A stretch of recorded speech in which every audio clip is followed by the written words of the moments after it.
محمود الخطيب يقال عنه أروع من لمس الكورة في تاريخ مصر.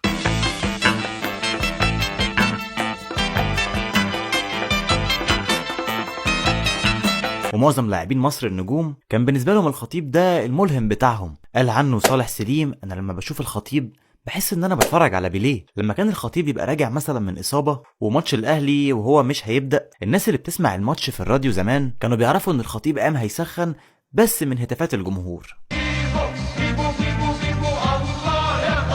وفي لحظه اعتزاله كانت بالنسبه لناس كتير قوي هي نهايه متعه كره القدم. ومين ينسى الجمهور وهو بيقول: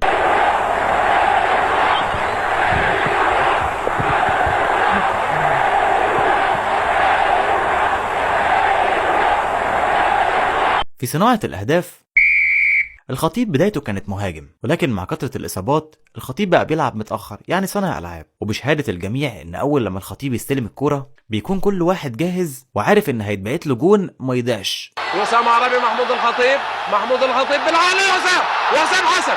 في حتة المراوغة بقى الراجل ده كان عنده كنترول ومهارات بالكرة فظيعة جدا. ده كان بيعمل فري ستايل قبل حتى ما يسموه فري ستايل. بالنسبة للسرعة الخطيب ما كانش بطيء، ولكن كان في لعيبه في جيله اسرع منه زي حسن شحاته وطاهر ابو زيد وغيرهم كتير. اما بقى القوه البدنيه الخطيب كان بيتمتع بجسم رشيق جدا، وكان طويل برضه بس مش قوي، يعني تقدر تقول كده ما كانش قوي قوه فائقه، ولكن كان جسمه مناسب. بالنسبه بقى للتهديف من انصاف الفرص انا مش هتكلم، انا هسيبكم انتوا تتفرجوا. وترد تاني والخطيب يا جول.